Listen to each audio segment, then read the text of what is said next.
Prezado embaixador Ignacio Ibanez, prezadas senhoras e prezados senhores, meu nome é Anja Cimek, sou a diretora da Fundação Konrad Adenauer no Brasil e tenho o prazer de dar-lhes as boas-vindas no Fórum Brasil-Europa 2021. A Fundação Konrad Adenauer está trabalhando no Brasil desde 1969 em prol de promover a democracia, o Estado de Direito e a cooperação internacional. O trabalho da Fundação para a Europa tem uma importância particular. A preocupação central da Fundação na Alemanha é de fortalecer e aprofundar a cooperação europeia e, ao mesmo tempo, estabilizar os laços bilaterais entre os Estados-membros separadamente. Em vista dos grandes desafios colocados pela pandemia da Covid-19, o foco atual não é apenas da recuperação econômica e social e da superação permanente da crise, mas também de possibilitar uma União Europeia mais forte, mais justa e mais sustentável. Além disso, em diálogo com outros continentes, há os desafios globais, como a mudança climática e a crescente competição sistêmica. A digitalização e a inovação estão no foco a fim de fortalecer a capacidade da Europa e agir interna e externamente. Por isso, a Fundação Konrad Adenauer, em todo o mundo, com seus escritórios, quer promover e fortalecer as relações entre a Europa e os outros continentes.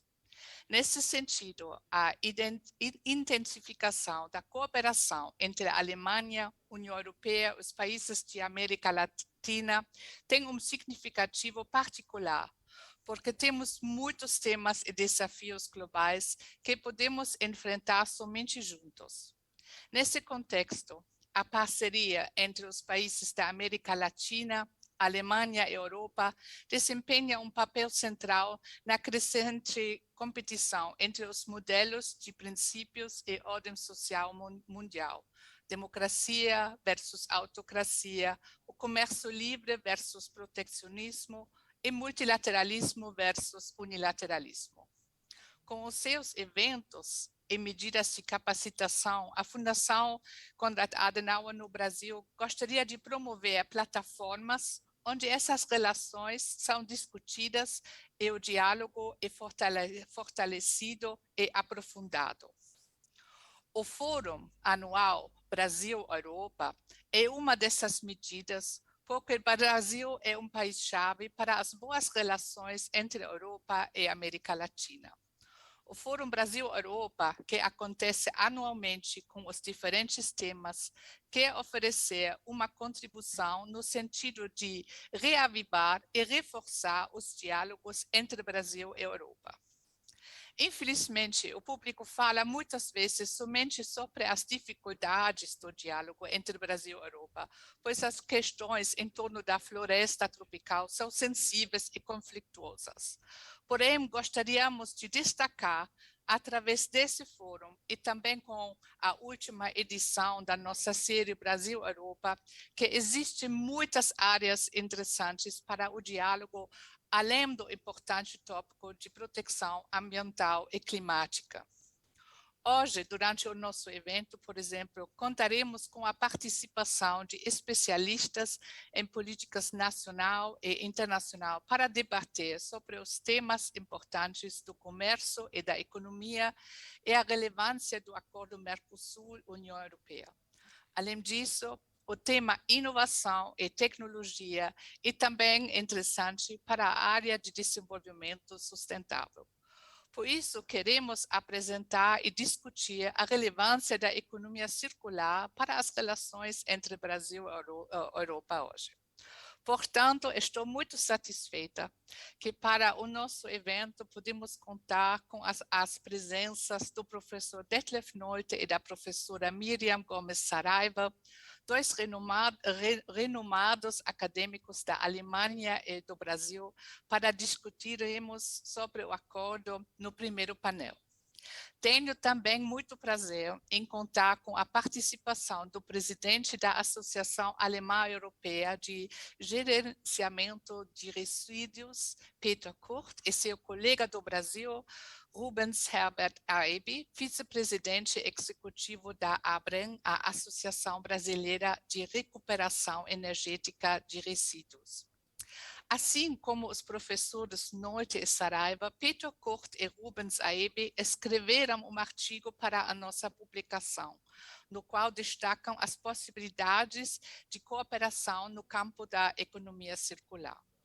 É um bom exemplo de como duas associações da Europa e do Brasil, a Associação Federal da Indústria Alemã de Gerenciamento de Resíduos e a ABREN, estão trabalhando para estabelecer um intenso intercâmbio de cooperação.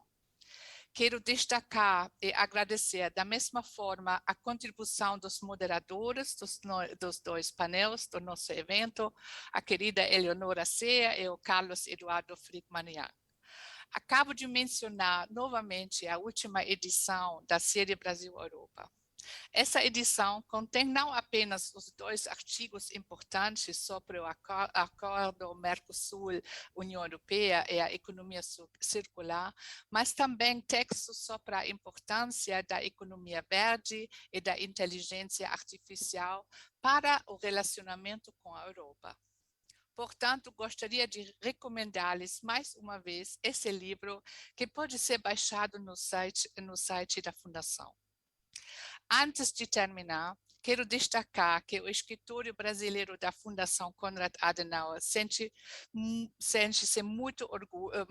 muito orgulho em ter estabelecido no país uma parceria muito frutífera com a delegação da União Europeia.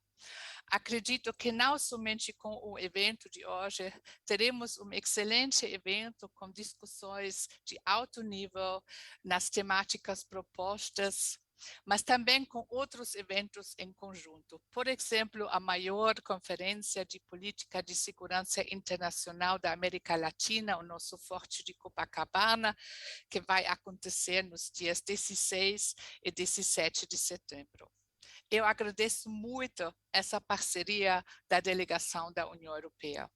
Caro embaixador Ibanez, gostaria de agradecer-lhe em particular, não somente por apoiar a Fundação com a sua presença nesse fórum, mas também por estar sempre disponível com toda a maravilhosa equipe da delegação para as cooperações com as quais buscamos fortalecer as relações entre a Europa e o Brasil. Uma cooperação muito frutífera que nos dá muito prazer, satisfação e orgulho.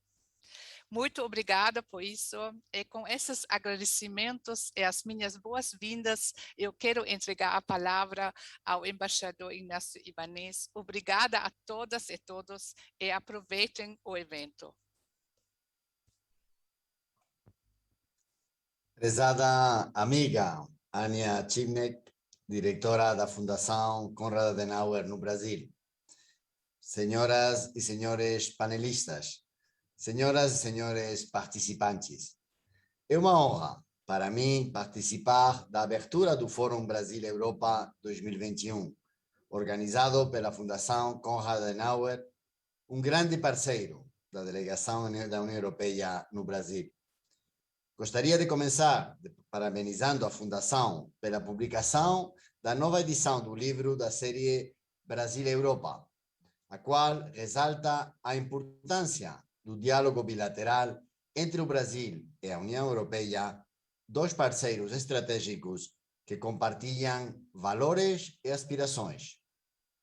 O evento de hoje aborda dois tópicos de muita importância para o nosso relacionamento bilateral: o comércio e a economia circular. Eu gostaria então de aproveitar esta oportunidade para abordar esses dois tópicos com o intuito de apresentar um contexto geral para o diálogo que vai desenvolver por meio dos dois painéis na agenda de hoje. O comércio representa quase 43% do PIB da União Europeia. Quanto à força de trabalho, 35 milhões de empregos na Europa dependem das exportações e 16 milhões de empregos dependem do investimento estrangeiro. Como resultado do modelo de comércio aberto, a União Europeia é hoje a maior potência do comércio mundial de bens e serviços agrícolas e manufaturados e ocupa o primeiro lugar no que se refere aos investimentos internacionais. Hoje, a União Europeia e o mundo enfrentam um contexto de alta incerteza global que vem aumentado devido às tensões políticas e geoeconômicas. Esse novo contexto mundial levou a União Europeia a reformular a orientação da sua política comercial. A nova estratégia comercial centra-se em 3 objetivos fundamentais. Primeiro, apoiar a recuperação e a transformação fundamental da economia da União, em consonância com os seus objetivos ambientais e digitais. Segundo, definir regras globais para uma globalização mais sustentável e mais justa. E terceiro, aumentar a capacidade da União para defender os seus interesses e fazer valer os seus direitos, inclusive de forma autônoma, sempre que necessário. Para atingir esses objetivos, a relação econômica com o Brasil é fundamental. A União Europeia é o segundo principal parceiro comercial do Brasil, e o Brasil é o 12º maior parceiro comercial da União. Quanto às relações de investimentos, a União Europeia é o maior investidor estrangeiro no Brasil. Esses números demonstram que o Brasil é um parceiro fundamental para atingir os objetivos da nova estratégia comercial da União. Ainda mais, se consideramos que a nossa relação tem muito potencial e poderá ser expandida amplamente graças ao acordo de associação entre a União Europeia e o Mercosul. Tanto a parte política como a parte comercial do acordo estabelece um marco de importância geoestratégica para as relações regionais entre a União e os países do Mercosul. São muitos os benefícios econômicos do acordo.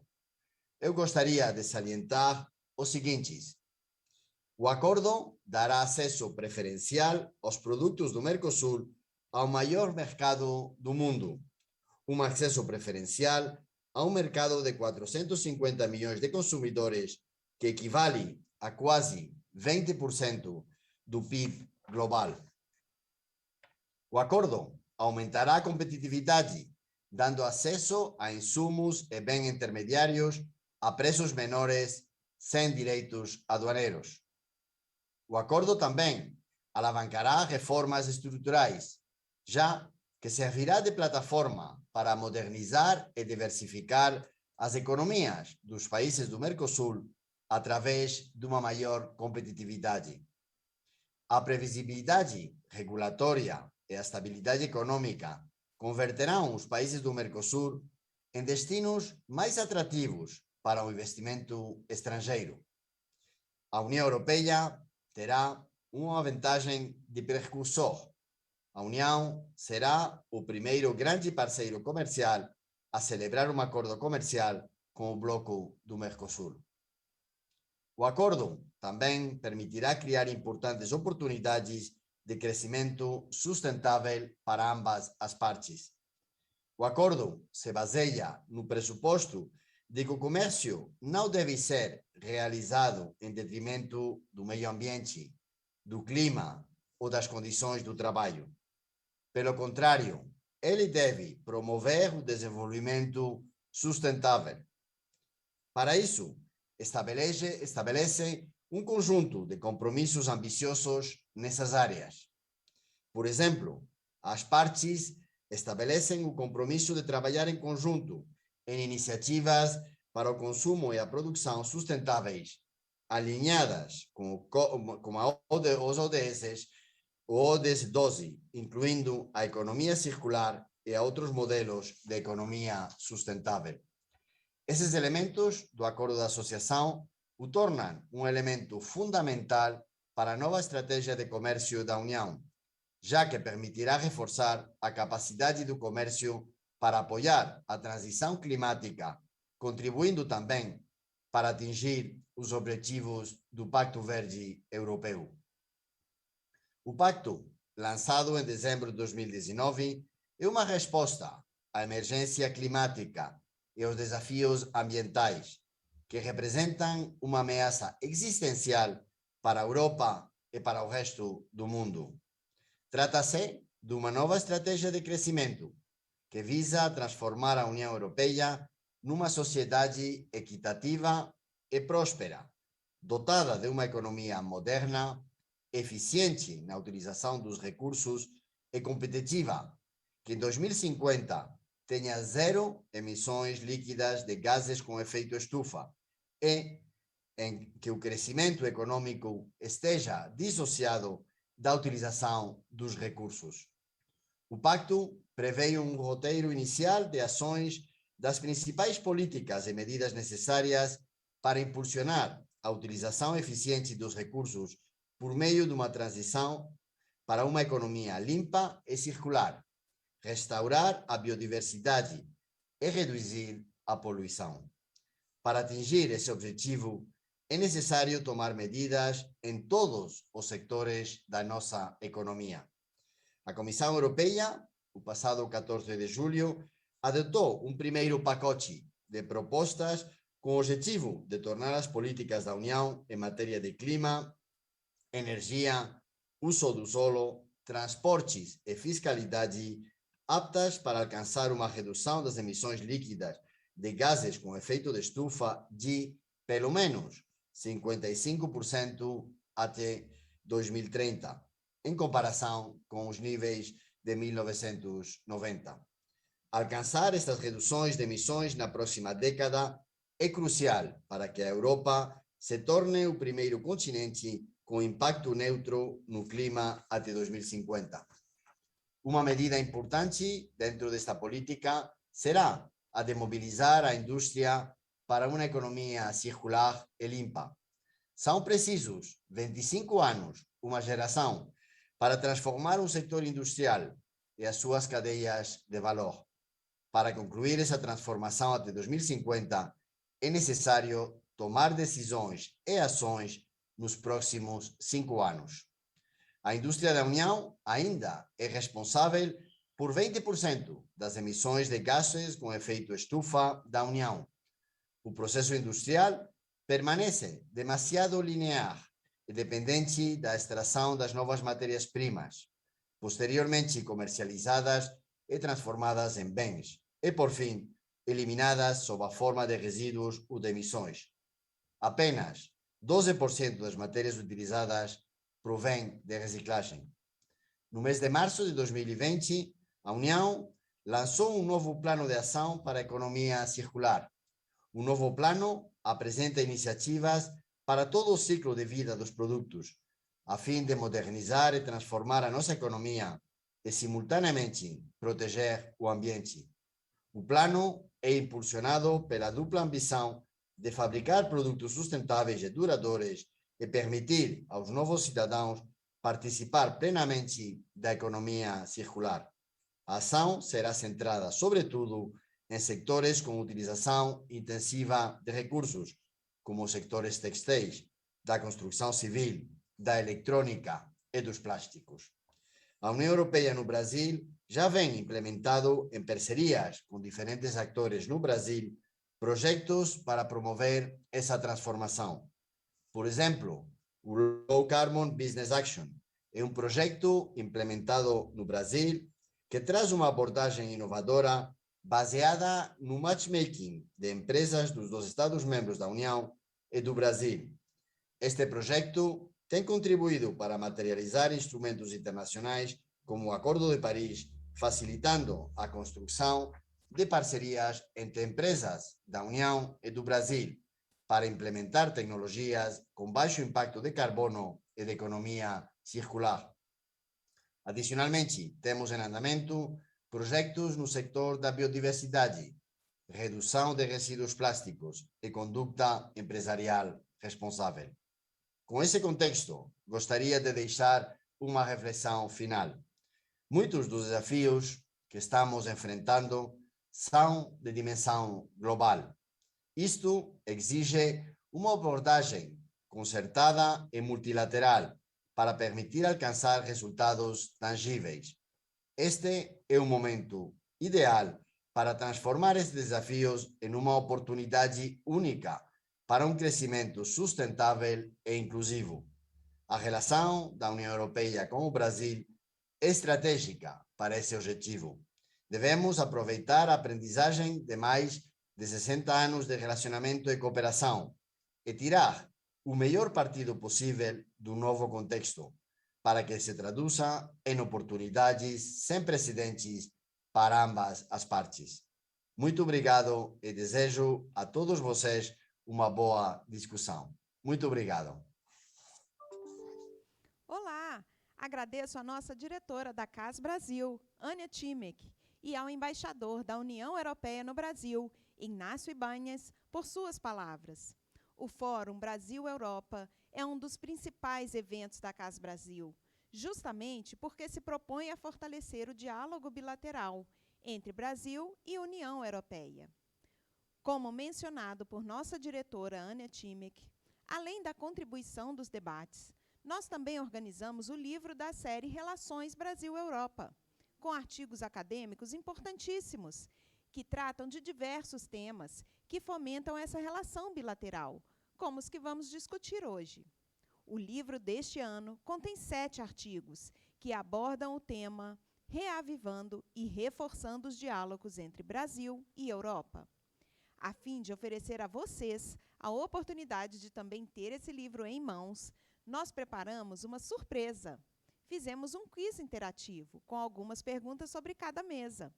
Os 3 primeiros a acertar todas as 5 perguntas sobre a relação Brasil-União Europeia irão receber em casa o livro do Fórum e mais um kit da CAS, com bolsa, caneta, caderno e outras publicações.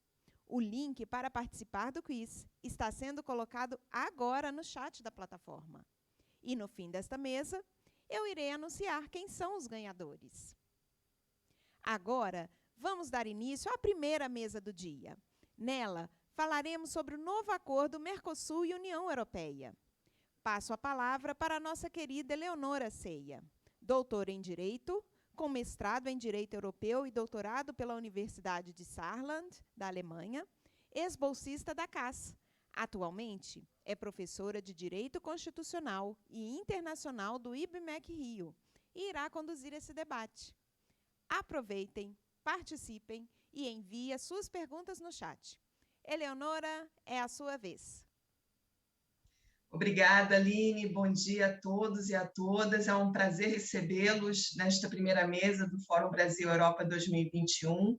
E para tratar do tema do acordo Mercosul-União Europeia, recebemos 2 ilustres convidados, o professor Dr. Detlef Nolte, membro associado do Instituto Alemão para Estudos Globais e Regionais, foi ex-diretor desse próprio instituto entre 2006 e 2018, na parte de estudos latino-americanos, é doutor em ciência política pela Universidade Mannheim e professor adjunto em ciência política pela Universidade Hamburg. É também membro associado do Conselho Alemão para Relações Externas e membro honorário do Instituto Ibero-América da Universidade de Salamanca. Recebemos também a professora doutora Miriam Gomes Saraiva, professora do Departamento de Relações Internacionais e também do Programa de Pós-Graduação em Relações Internacionais da Universidade do Estado do Rio de Janeiro, PhD pela Universidade Complutense de Madrid, pesquisadora do Conselho Nacional de Desenvolvimento Científico e Tecnológico do Brasil, o CNPq, e coordenadora do Laboratório para Regionalismo e Política Externa. É um prazer e uma honra receber ambos e passo a palavra ao professor Dr. Detlef Nolte para a sua palestra. Obrigada. Bom dia, falo em inglês. The Mercosur is celebrating its 30th anniversary this year. Celebra este ano seu 30º aniversário e as relações entre a União Europeia e o Mercosul também vão comemorar 30º aniversário. Mal passou um mês após a criação do bloco e aconteceu já a primeira reunião entre os ministros do exterior e a Comissão Europeia, em abril de 1991, enquanto o Mercosul e a União Europeia começaram a realizar reuniões de consulta sobre uma associação mais abrangente em um acordo de livre comércio em meados dos anos 1990, as negociações iniciaram-se formalmente apenas em 1999. Ou seja, bastante tempo passou e ainda assim elas foram se arrastando com muitos altos e baixos por quase 20 anos. Mas como Carlos Gardel disse em seu famoso tango, 20 anos não são nada. Bom, finalmente, em junho de 2019, para a surpresa de muitos observadores da Comissão Europeia e do Mercosul, chegou-se a um acordo de livre comércio, como parte de um acordo de associação birregional. Este acordo ainda precisa ser aprovado pelos governos da União Europeia e pelo Parlamento Europeu. Mas a conclusão bem-sucedida das negociações foi o resultado de uma constelação política favorável em ambos os lados do Atlântico. Do lado europeu, o acordo era de uma série de acordos de livre comércio negociados pela presidência de Jean-Claude Juncker, da Comissão da União Europeia, que estava terminando seu mandato, que se encerrou em novembro de 2019. O acordo foi parte também de uma estratégia mais ampla da União Europeia, que ressalta a competitividade das empresas europeias num âmbito global, por um lado, mas também fica atenta à crescente participação da China nas exportações mundiais no início desse século. Como já expressado na sua estratégia de comércio exterior, a União Europeia defende interesses geoeconômicos na América Latina. E a geoeconomia, na verdade, ela é o uso de instrumentos econômicos para promover e defender interesses nacionais e produzir resultados geopolíticos benéficos com efeitos que podem ser sentidos por outras nações também, a partir de ações econômicas e o atingimento de objetivos geopolíticos. O acordo com o Mercosul foi visto, então, como um elo que faltava na cadeia de acordos de livre comércio entre a União Europeia e a América Latina, ou seja, ele complementa os acordos assinados com a comunidade andina, com a América Central, o Chile e o México.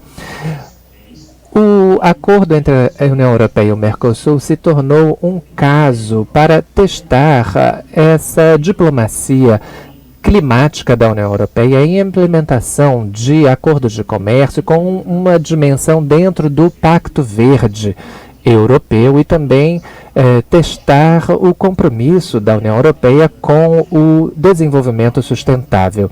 Desde a conclusão das negociações em junho de 2019 do Acordo União Europeia-Mercosul, a Europa se tornou muito mais verde. Isso se reflete na composição do Parlamento Europeu e na participação de partidos verdes nos governos de países europeus também.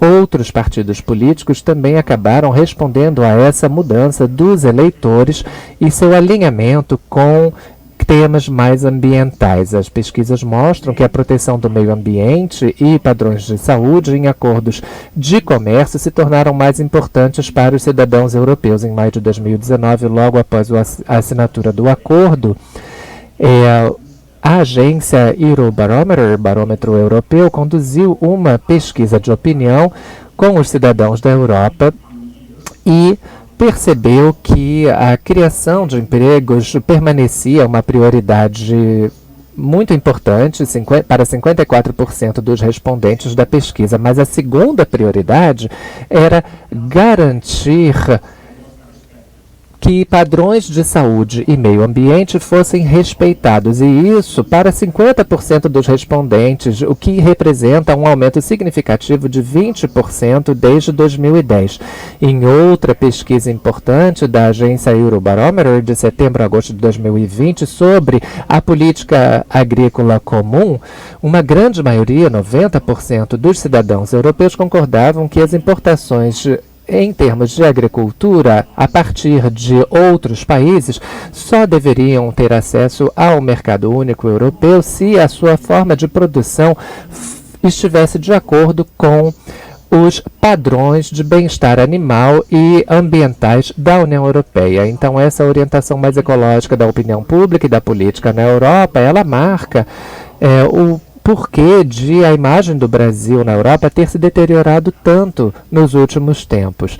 Como resultado, o acordo com o Mercosul, ele acaba enfrentando resistências na Europa, assim como dúvidas ainda persistem sobre a vontade do governo brasileiro de proteger a floresta amazônica. Em janeiro de 2021, a Rainforest Foundation Norway realizou uma pesquisa com os cidadãos de 12 países europeus e uma grande maioria deles defendiam a aprovação de um acordo a partir de uma interrupção do desmatamento. Na Europa, uma coalizão única política foi formada contra o acordo União Europeia-Mercosul, que inclui um lobby agrícola muito forte, especialmente com pessoas do setor da pecuária, assim como membros de partidos diversos e oponentes da globalização, ativistas ambientais e partidos verdes. No nível do governo, a principal resistência vem da França, da Irlanda e da Áustria. Existe um forte lobby agrícola nesses 3 países. Bom, em outubro de 2020, como parte de uma resolução mais ampla sobre a implementação das políticas comerciais comuns da União Europeia, o Parlamento Europeu declarou que o acordo União Europeia-Mercosul não pode ser ratificado da forma como se encontra. Então, esse foi um voto simbólico, que não é obrigatório, mas o Parlamento Europeu precisa ratificar esse acordo no final das contas. Como já mencionado, o Pacto Verde Europeu ele tem um impacto direto nas políticas externas e de comércio da União Europeia, e a revisão de política de comércio da Comissão Europeia de fevereiro de 2021 declara que combater as mudanças climáticas e a degradação do meio ambiente é uma prioridade principal da União Europeia. As políticas comerciais terão um papel importante no apoio a essas ambições. A Comissão Europeia deixou claro essa mudança das políticas de comércio tradicionais para essas mais focadas nessas questões. E isso, a União Europeia alega que esses acordos de livre comércio são plataformas que ajudam a União Europeia a estabelecer as suas ambições geopolíticas como norma global. Então, elas determinam padrões internacionais de atuação. A União Europeia também alega que seus acordos de livre comércio elas podem criar até dilema na política internacional, porque sem o acordo pode não haver nenhuma plataforma para defender as preocupações da União Europeia e estabelecer diálogos. Ao mesmo tempo, se não for assinado o acordo, isso poderia levar a retrocessos geopolíticos e geoeconômicos na América Latina, especialmente na competição com a China. Então, a inclusão das preocupações ambientais da União Europeia nas políticas de comércio exterior podem levar a um impasse, mas, em última instância,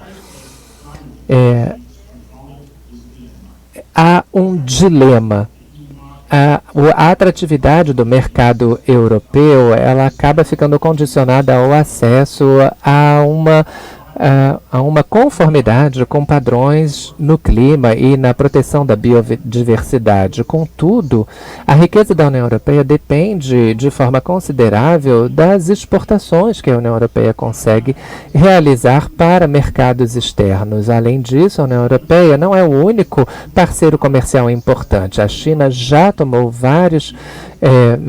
uma grande fatia dos mercados na América Latina e isso limita as possibilidades do uso de negativa de acesso ao mercado europeu como uma forma de negociação. No final das contas, existe um risco de que o condicionamento do comércio com a União Europeia a questões ambientais diminua a vontade de outros países de assinar um acordo com ela, o que acaba minando a diplomacia por meio de comércio exterior da União Europeia e sua força para atuar nesses elementos de preservação do clima e da biodiversidade.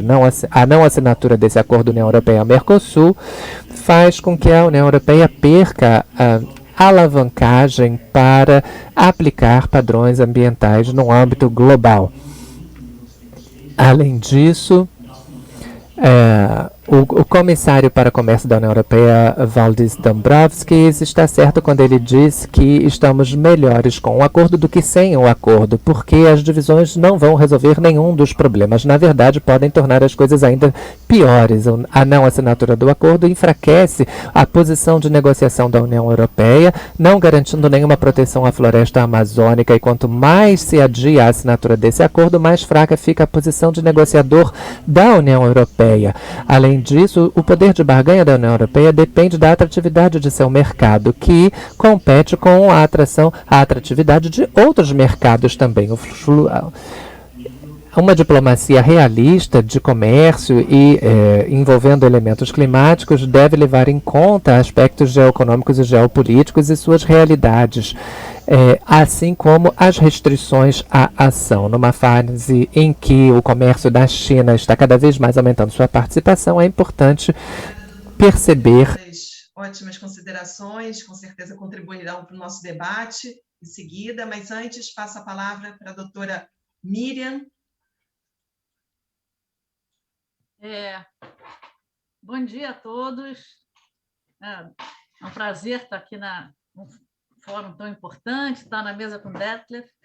Nós juntos escrevemos esse capítulo do livro e eu já sabendo o maior interesse de um e de outro, eu preparei uma apresentação que fosse, digamos, complementar a apresentação dele, nesse sentido. De todo modo, essa tão longa trajetória que ele mencionou, ela sofreu idas e vindas, interrupções, retornos. Desde 95, quando foi assinado o Acordo Marco Interregional de Cooperação, até a assinatura, de fato, são 21 anos, agora caminhamos para 21. Tá? O acordo preparatório, o Acordo Marco, ele não tinha condições prévias, nem tinha datas definidas para o andamento das negociações, o que se viu posteriormente que foi um problema para o avanço dessas negociações. Em 99, o acordo ele entra em vigor. E entre 99 e 2003, houve diversas rondas de negociação da área econômica e alguns avanços. Porém, em 2004, as negociações elas são interrompidas. Além das dificuldades que a agenda de liberalização comercial já enfrentava, as negociações foram prejudicadas pela ascensão de governos críticos da agenda liberal econômica.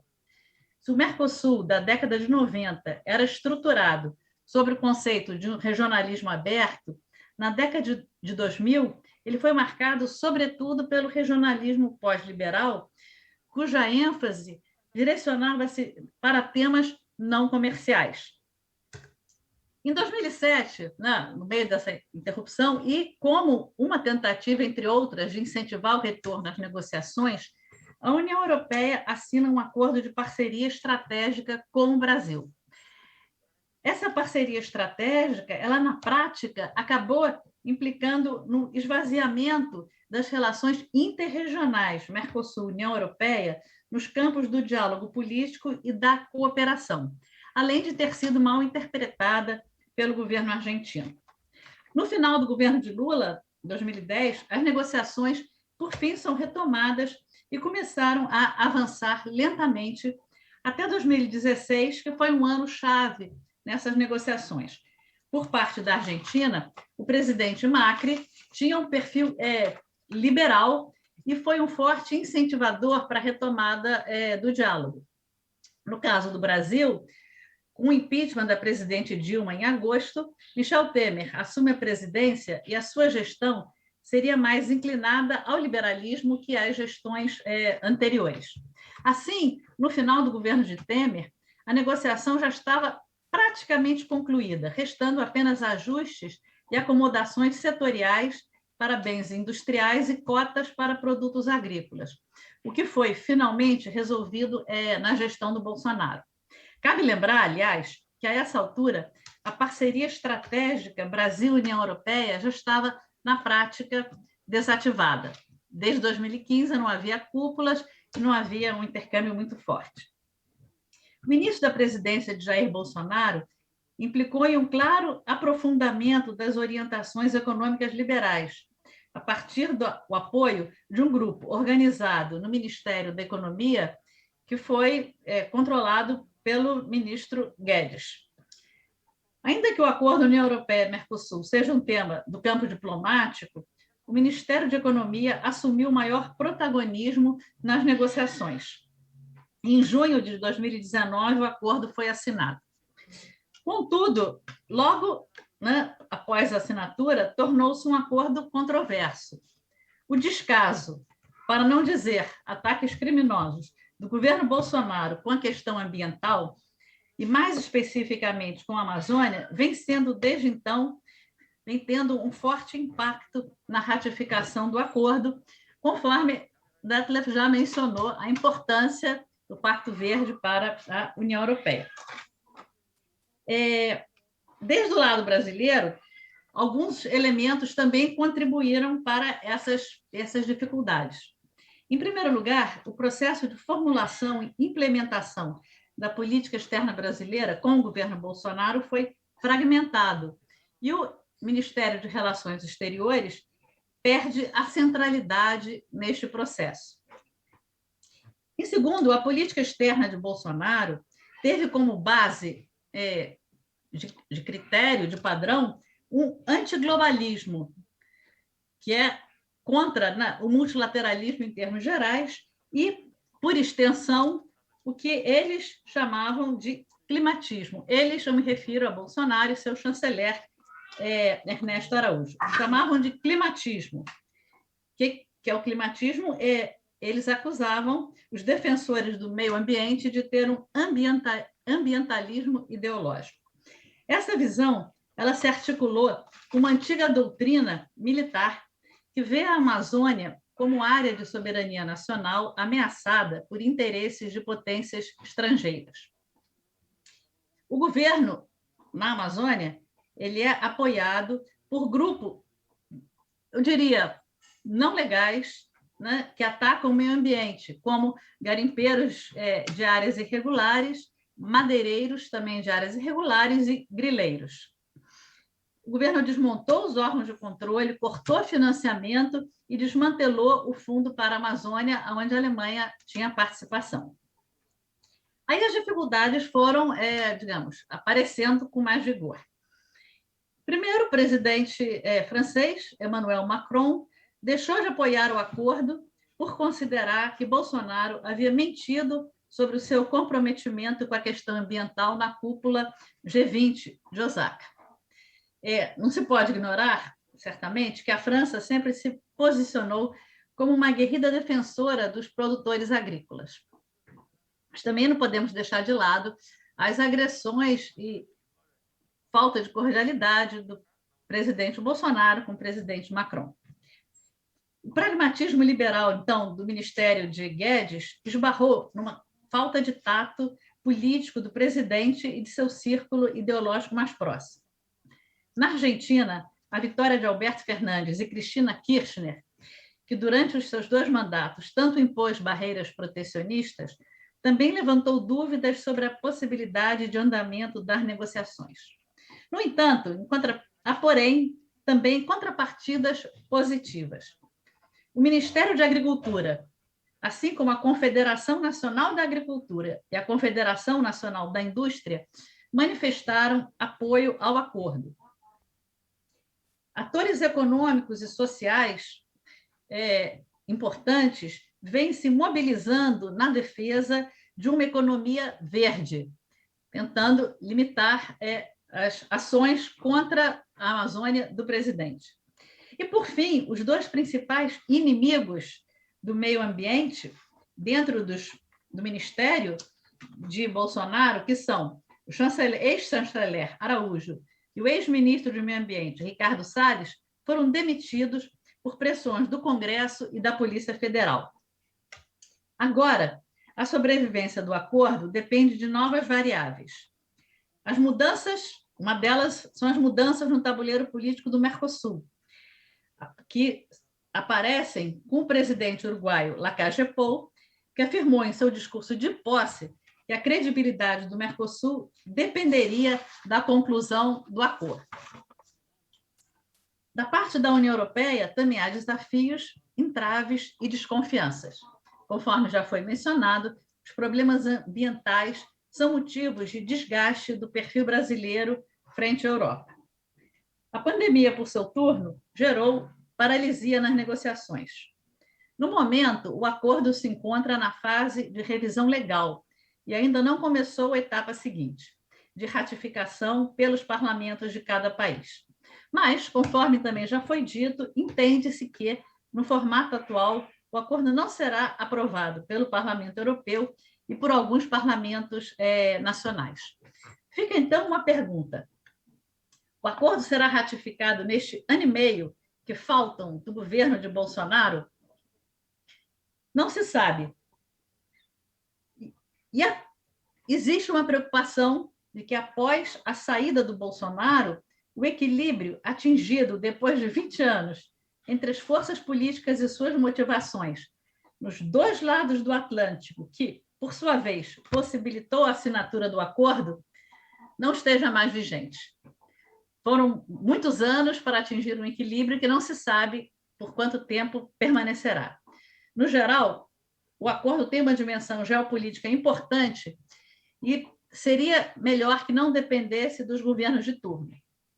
Tratou-se, talvez, de uma janela de oportunidade, e o fracasso do acordo seria muito ruim para as duas partes, conforme já foi mencionado por Detlef. Assim, quer dizer, o que fica como cartas na mesa é propor a ideia de um acordo plus. Acordos adicionais, declarações que garantam a defesa do meio ambiente e apontem para a construção de um diálogo entre as partes que inclua não somente os atores governamentais, mas também os atores não governamentais. Acho que basicamente é isso, e é um ano e meio de reflexões e ver como conseguir superar esse dilema. Obrigada. Obrigada, doutora Miriam Saraiva, pelas ótimas considerações.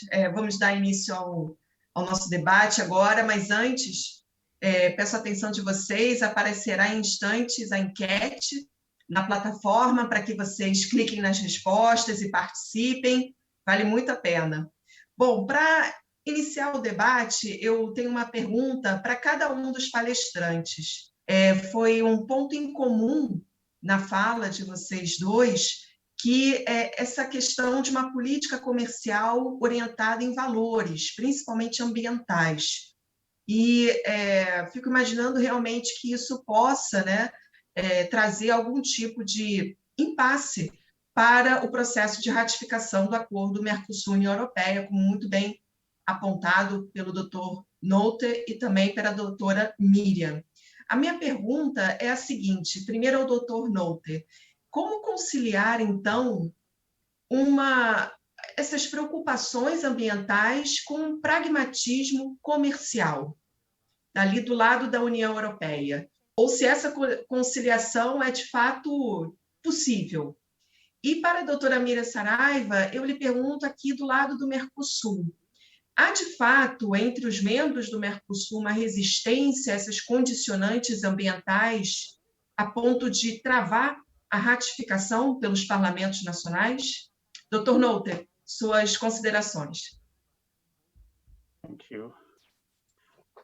I think one strategy could be that Creio que uma estratégia poderia ser que esse assunto da proteção ambiental, do lado do mercado europeu, por exemplo, a União Europeia poderia ter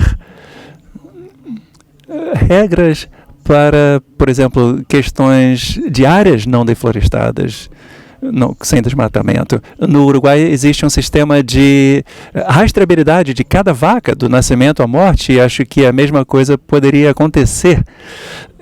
Acho que isso também poderia ser um ato de soberania da União Europeia. Você não vai impor a outro país, mas você diz, por exemplo, a carne que venha do Brasil tem que estar de acordo com alguns padrões e normas.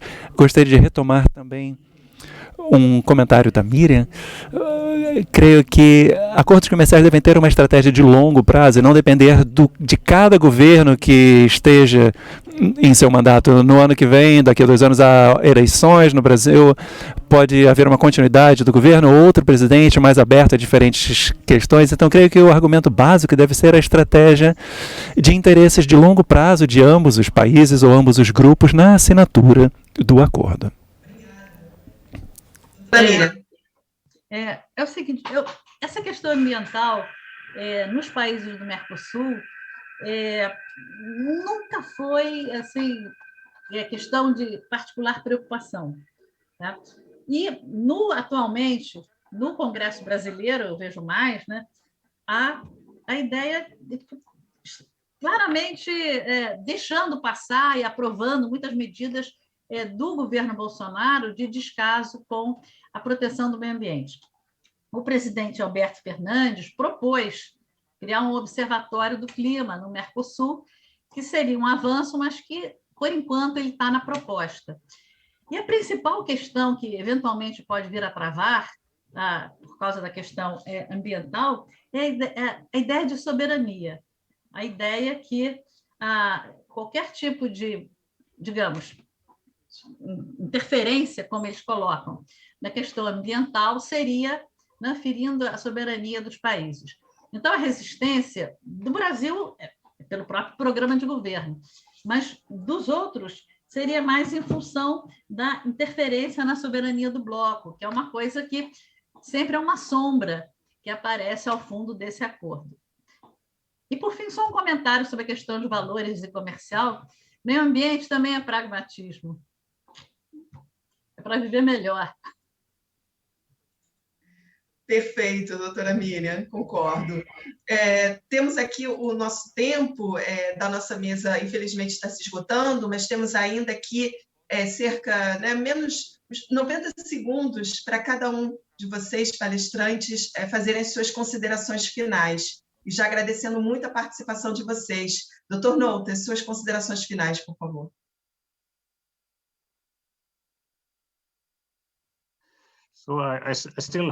Eu ainda espero que o acordo seja finalmente assinado. Pode ser necessário mais tempo. Creio que temos eleições no Brasil no ano que vem, mas também temos eleições na Europa. Temos uma mudança de governo na Alemanha em outono do ano que vem, eleições na França. Ou seja, as mudanças podem ser um obstáculo para a assinatura rápida do acordo. Mas ainda sou otimista quanto a isso e creio que já houve investimento de muito tempo, negociações, muita energia, então creio que finalmente haverá assinatura do acordo, mas talvez não nesse ano, talvez no final do ano que vem. Doutora Miriam. Para mim, eu estou de acordo com o Detlef, eu acho que o acordo vai ser assinado e creio que a preocupação agora é manter o acordo vivo e todos os atores que são interessados no acordo, mobilizado para que eventuais mudanças nos governos não sacrifiquem o acordo. Muito obrigada, excelentes intervenções, contribuíram bastante para o nosso fórum. Agradecer muito também a todos que nos assistiram e participaram, e passo agora de novo a Aline. Muito obrigada. Gostaram? Que debate maravilhoso! Com certeza, esse acordo é um avanço importantíssimo em termos econômicos e sociais, tanto para o Brasil quanto para a União Europeia. É realmente necessário reavivar esse debate e fóruns como este possuem esse importante papel de manter essas discussões vivas. Muito obrigada, Eleonora, pela ótima condução e agradeço muito a contribuição de nossos participantes, Dr. Detlef Nolte e Miriam Saraiva. Agora, como prometido, os vencedores do quiz. Os 3 que responderam mais rápido e corretamente às nossas perguntas foram Tomás Exposito Neto, Renan Tabet Barros, Vitor Domingues Ventura Pires. Parabéns aos ganhadores! Agradecemos muito a sua participação e entraremos em contato pelo e-mail que foi colocado no formulário do quiz. Para você que ainda não conseguiu ganhar, não se preocupe. Temos uma segunda chance para vocês. Aguardem alguns minutinhos e já voltaremos com o Fórum Brasil-Europa 2021, após um breve intervalo de 5 minutos. Até mais!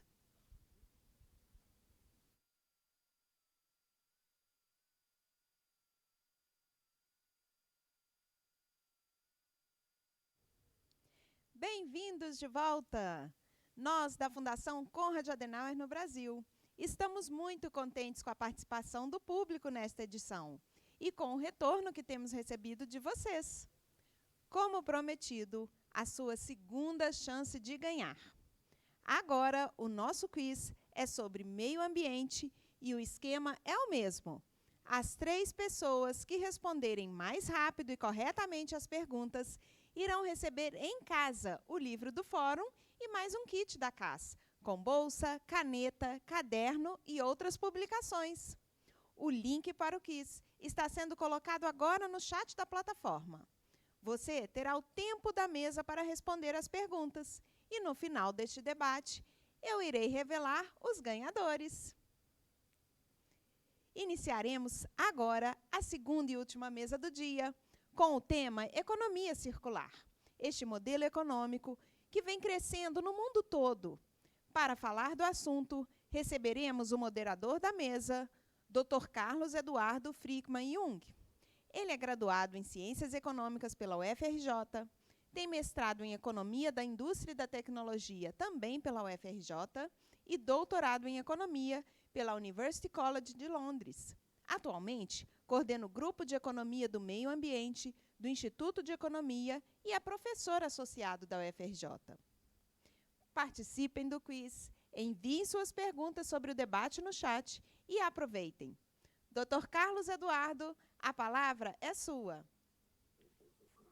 Bom dia a todos, é um enorme prazer estar aqui com vocês e é muita alegria em saber que hoje as mesas já estão integradas, né? Nós já começamos a discutir as relações entre meio ambiente e economia na sessão anterior, mostrando que nós não temos mais como avançar na pauta das relações internacionais, na pauta do comércio internacional, do investimento externo, sem levar em consideração as questões da transformação da estrutura produtiva em algo diferente.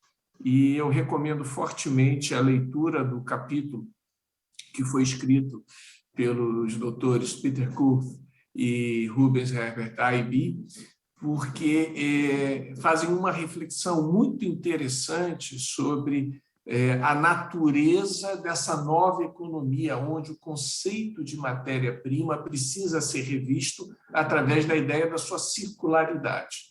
Eu não vou entrar em detalhes, eu terei, como todos os demais ouvintes, o enorme prazer de assistir os autores falando sobre isso, e eu gostaria agora de apresentar o nosso primeiro palestrante dessa sessão, que é o Dr. Peter Kurth, que tem uma carreira muito interessante, né? Ele estudou Direito e Ciência Política em Bonn e em Freiburg, e após um estágio em Berlim como avaliador, entre 85 e 88, Peter Kurth tratou de várias atividades no Estado de Berlim e administração social e empresarial.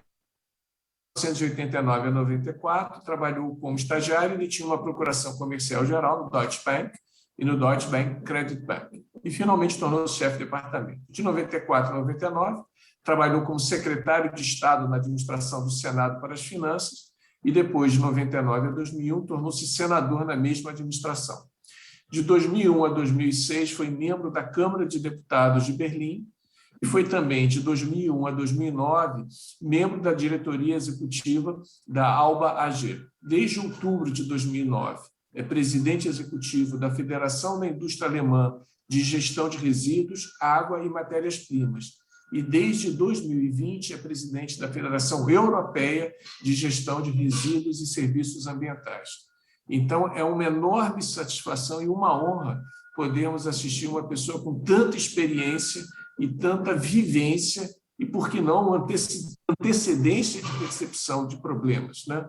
Então, é com muita alegria que eu passo a palavra ao Dr. Peter Kurff. Guten Tag, Herr Professor.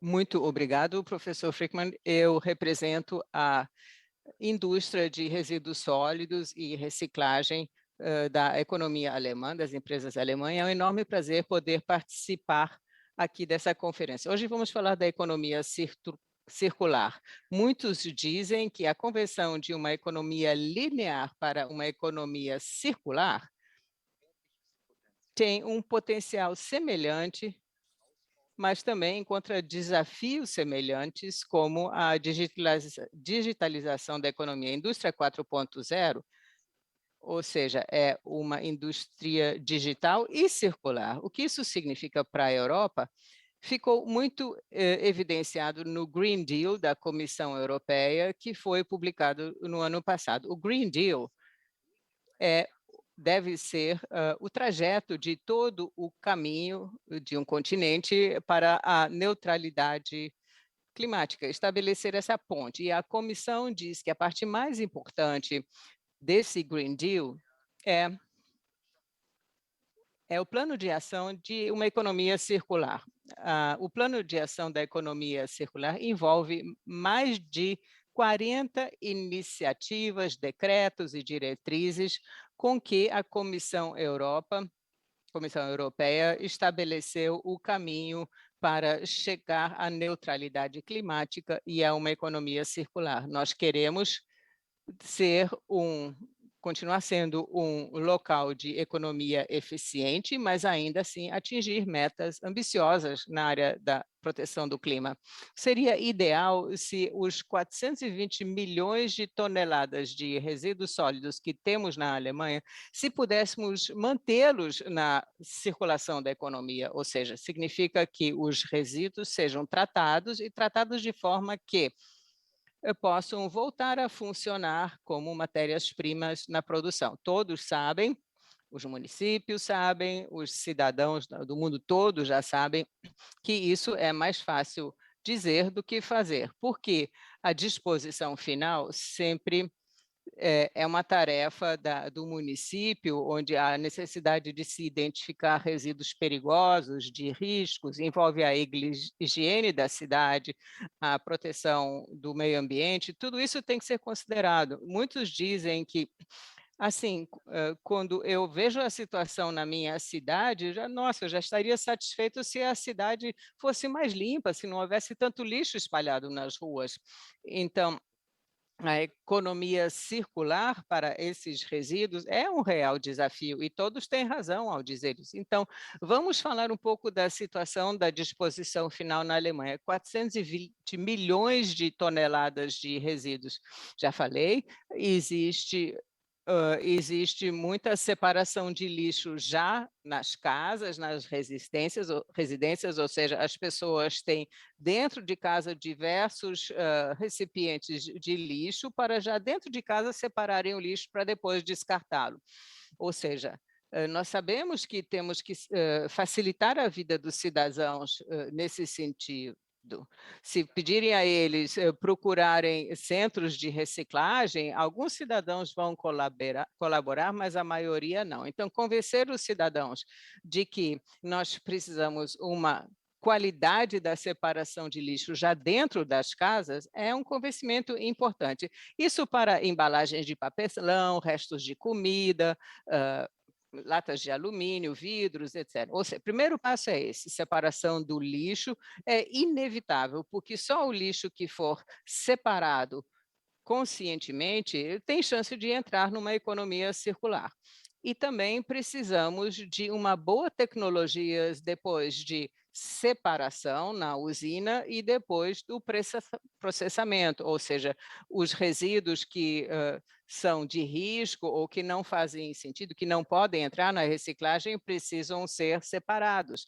E ali vamos trabalhar com instalações waste to energy, lixo para energia, ou seja, são locais de queima, de incineração que podem gerar calor à distância. O que queremos, sem dúvida, é evitar aterros sanitários. Essa é a pior solução. Em todos os sentidos, os materiais que são jogados em aterros sanitários não ficam mais disponíveis para nada, nem para o calor à distância, nem para a reciclagem. Com isso, estragamos terrenos, estamos produzindo emissão de gases e isso vai inviabilizar todos os demais esforços de proteção climática. Então, por princípio, vamos ter que evitar os aterros sanitários. E, para tanto, é necessário termos regras inteligentes para a economia de circulação, de reciclagem, precisa de normas legais muito claras que sejam seguidas. Então, o caminho do lixo ou dos resíduos é sempre o caminho mais barato, ou seja, nós precisamos estabelecer esses caminhos, esses trajetos, e é o que tenta a União Europeia ao focar-se em que a situação nos países, ou precisa ter consciência de que nos países europeus também a situação é muito diversificada, portanto, a necessidade de uma legislação comum que diga respeito não apenas aos resíduos, mas também ao encerramento em uma economia circular, para que um produto seja mantido na economia circular, assim, o produto, ele precisa também, ao longo desse caminho, de regras claras.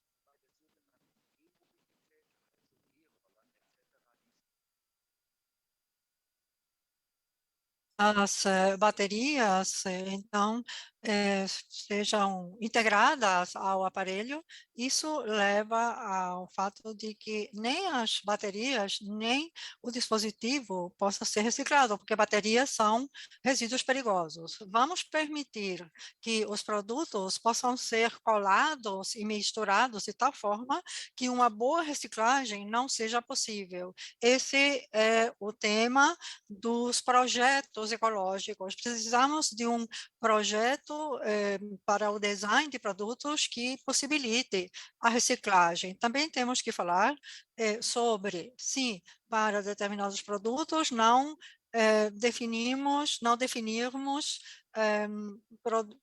normas mínimas, por exemplo, para a produção de máquinas de lavar ou de automóveis, só será possível ou será necessário utilizar produtos, insumos que sejam recicláveis. E a questão agora é se vale a pena esse esforço, e eu digo claramente sim. Nós temos hoje uma cota de substituição na Alemanha, na Europa, de aproximadamente 12%.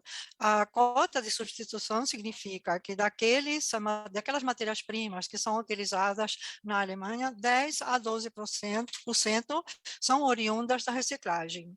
E com esse uso de reciclados, podemos, então, economizar emissões de CO2 numa ordem de 60 a 70 milhões de toneladas por ano. Para fazer uma comparação, isso é o que equivale à economia de CO2 atingida por a economia eólica, a indústria eólica. Então, cada porcentagem, cada ponto percentual de reciclados então, representa uma economia. Então, eu não identifico nenhum outro caminho para continuarmos sendo um lugar importante de produção e uma economia de produção e que também possa atingir os objetivos climáticos. A economia circular é o caminho para isso.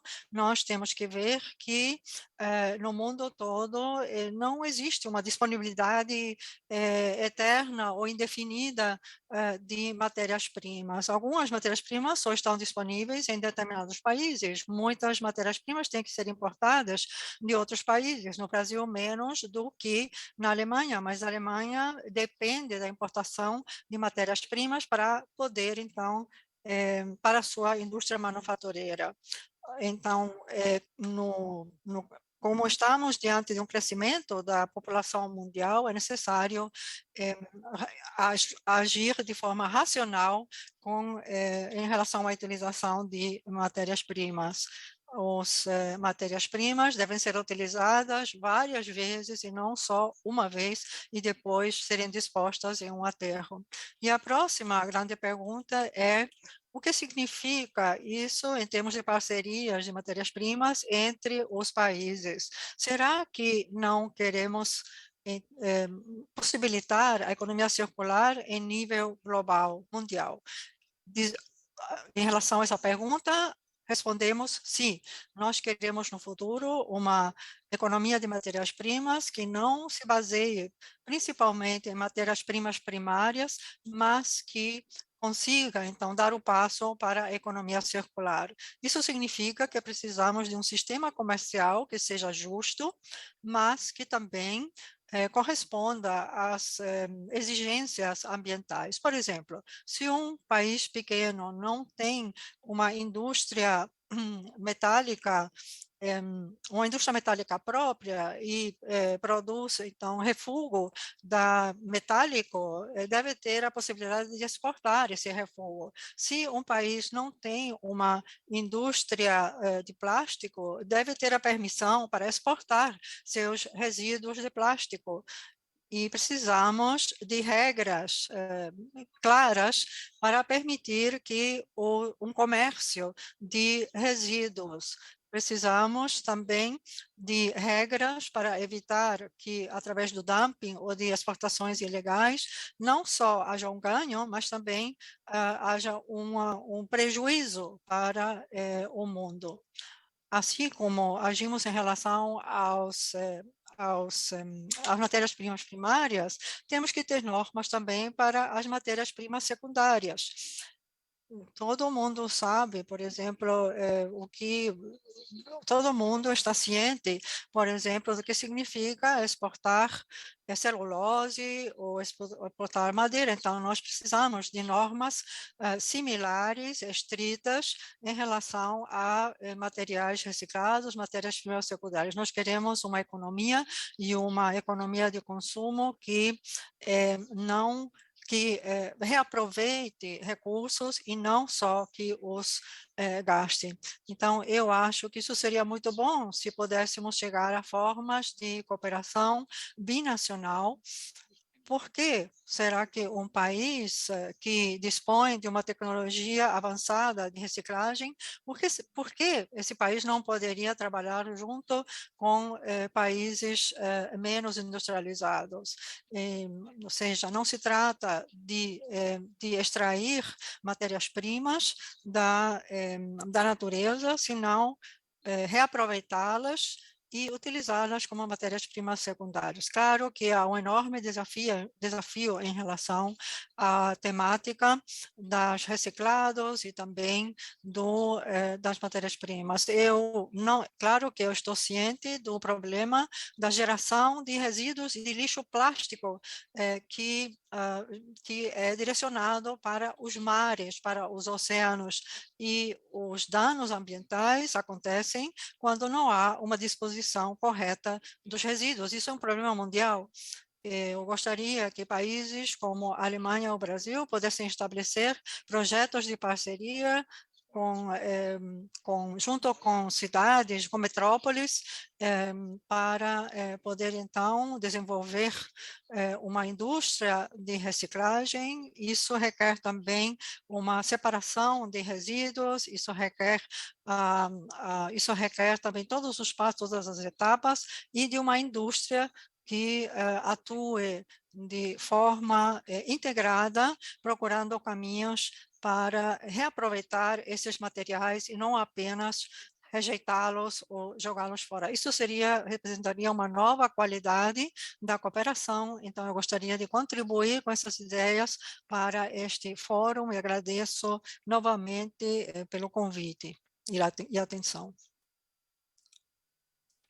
Muito obrigado, Dr. Peter. Muito interessante a sua apresentação e mostra como, na Europa, em particular na Alemanha, essas novas formas de perceber o processo de produção já são correntes. Há números muito interessantes apresentados no capítulo que dão essa dimensão e que eu acrescentaria, no caso brasileiro, que tem também um componente social muito importante, porque é uma atividade capaz de gerar ocupações, em particular para grupos sociais mais desfavorecidos, que hoje enfrentam esse grande problema do desemprego. E, além de tudo, o princípio básico da economia circular, que é o reaproveitamento, que é impedir a perda do sistema, né? A ideia de reaproveitamento, porque toda vez que a gente elimina um resíduo, a gente deixa de ter um insumo.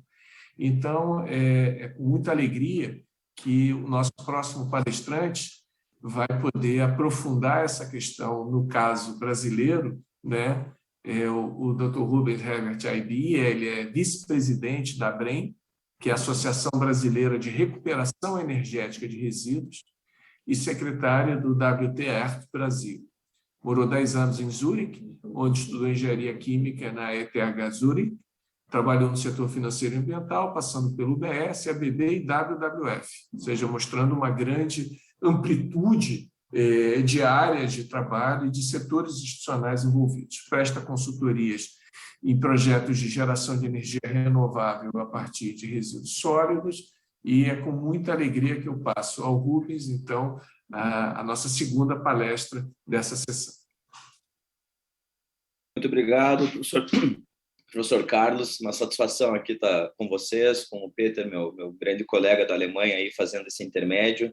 Agradecer aqui a Konrad Adenauer Stiftung também, pelo convite, por dar lugar de novo a esse debate.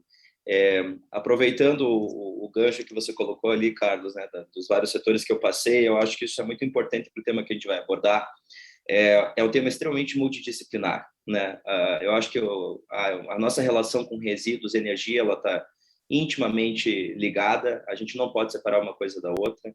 E acho que o segundo ponto é a gente parar de pensar em resíduos e lixo de uma maneira geral, para o público mais amplo, como um problema, e sim como uma solução, né? Eu acho que o Green Deal europeu é uma coisa que a gente pode utilizar muito no Brasil como fonte de inspiração. O grande ponto que eu trago no meu artigo, juntamente com o Peter, né, ok, a gente vê duas realidades distintas da Europa, principalmente com foco na Alemanha, e o que a gente vê no Brasil, né? Como em diversos setores, a gente tem uma discrepância social, econômica, logística muito diferente em termos de tamanho de país, em recursos naturais, e a gente buscou focar um pouquinho no resíduo. Eu acho que como ponto de partida, primeiramente falando em nome da ABREM, né, a nossa associação, a gente busca sempre trazer um debate amplo com relação à parte de resíduos no Brasil. Passar alguns dados para o nosso público aí, né, para a gente ter uma dimensão do tamanho do nosso problema, né, a nível Brasil e mundo. Hoje no Brasil a gente produz em torno de 1 quilo de lixo urbano, né, DRSU, por habitante por dia. Se a gente levar em consideração que a gente está falando aí de em torno de 210 milhões de habitantes, então a gente produz em torno de 200 a 210 mil toneladas de resíduos todos os dias, correto? Isso totaliza, eu estou falando só de RSU ainda por cima, né? Resíduo sólido urbano e não dos agrícolas industriais. Então, por ano, a gente tem um passivo ambiental de 80 milhões de toneladas de resíduos. no mundo, a cada hora são produzidas 200 mil toneladas por hora, né? Então, assim, se totalizar só da parte terrestre, a gente está falando de 2,1 bilhões de toneladas, a gente não consegue mal mensurar isso, né, todos os anos. Então, a gente está falando de quantidades enormes. Aquele negócio que a gente está no cheque especial também é verdade, com relação aos recursos que a gente consome da terra, né? Para título de comparação, antes, em 1970, a gente conseguia produzir de novo o que a gente consumia em um ano na terra. Hoje, a gente chega aqui final de julho, né, e a gente já consumiu tudo que a terra consegue produzir, então a gente já está no cheque especial de recurso natural e energia, por assim dizer. E esse tempo está diminuindo, então a gente está realmente desgastando demais o meio ambiente. Vamos para a prática agora um pouquinho. O que nós, tanto na associação quanto na nossa parceria com o PDE e com as empresas europeias, né, que estamos trabalhando hoje a nível ABREM, cenário internacional, o que a gente pode fazer pelo Brasil na prática, né? Primeiro que a gente está com uma taxa de reciclagem muito baixa, a gente tem que ter um diagnóstico do nosso problema. Hoje, todo esse lixo, dessas 80 milhões de toneladas, a gente recicla 3% desse lixo, tá? A gente está mandando 38%, quase 40% para lixões ainda, a céu aberto, que estão poluindo nossos mares, lagos, rios, dificultando o nosso saneamento básico, causando enchentes, etc., né? E mais ou menos 60% está indo hoje para aterros sanitários, tá? Que ainda assim não é o ideal para a gente reciclar, né? A gente está, então, desperdiçando, a gente está hoje mais ou menos gastando 100 bilhões de reais por ano para enterrar o lixo, né? 3 bilhões, perdão, e 100 bilhões em valor de resíduo aterrado. Então, assim, a gente está realmente enterrando dinheiro, né? Por assim dizer, a grosso modo, para o nosso público. O que a gente pode fazer para isso? Não existe, eu sempre digo, não existe bala de prata, né? Nem aqui, nem em lugar nenhum. A gente não tem uma solução única. A gente tem que trazer soluções adaptadas de quem já aprendeu, como é o caso, né, dos países europeus, por exemplo, que a gente trata mais. Como a gente até descreve no nosso artigo, a Alemanha demorou 40 anos, mais de 40 anos, para fazer essa transição, tanto de resíduos, como está fazendo a energética agora, né, a chamada energética que eles estão fazendo, e tiveram tempo para fazer isso. Essa é uma diferença que eu sempre pauto, né? O Brasil e o resto do mundo que está se desenvolvendo não tem tanto tempo mais. A gente está vendo aí relatório de IPCC, a gente está vendo transição energética, a gente tem que acelerar o nosso processo de transição em todos os sentidos para uma sociedade voltada à economia circular, carbono zero e tudo mais. Então, a gente pelo menos tem a sorte de poder aprender um pouco com eles, ter tecnologias disponíveis, trabalhar com linhas de financiamento, trabalhar com modelos adaptados à realidade brasileira, né? Então, hoje na associação, o que a gente está buscando? Sempre respeitando a hierarquia de resíduos. Nosso objetivo maior continua sendo a regra dos 3 R's, reduzir, reutilizar, reciclar. Isso é básico em qualquer sociedade do mundo no quesito de reciclagem e economia circular, mas isso tem que ser levado a sério, isso tem que ser mais incentivado, né? A nossa política nacional dos resíduos sólidos passaram-se 10 anos e a gente não conseguiu ter valores ainda significantes de mais reciclagem, geração de empregos, tirar pessoas, como você bem colocou, Carlos, acho que da parte social ali, que tem que aproveitar disso, que tenham condições salubres, né, de trabalho. E uma dos modelos que nós defendemos hoje, além de trazer várias tecnologias e guias de economia circular para a realidade brasileira, é trazer a recuperação energética de resíduos. A título de comparação, hoje a Alemanha recicla energeticamente falando, né, manda para a recuperação energética 25 milhões de toneladas de resíduos sólidos urbanos todo ano, né, para geração de energia.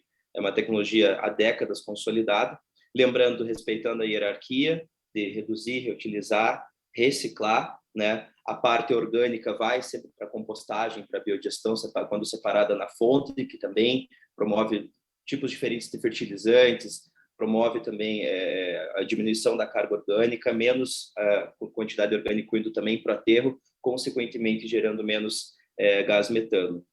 A parte inservível, né, lógico que isso virtualmente é quase impossível de se separar todo o resíduo, uma coisinha ou outra, até a gente em casa acaba jogando fora, mesmo consciente, né? O inservível, que não tem mais solução, né, que a gente espera futuramente que sejam encontradas diferentes soluções até que nós conseguimos reciclar 100% do nosso resíduo.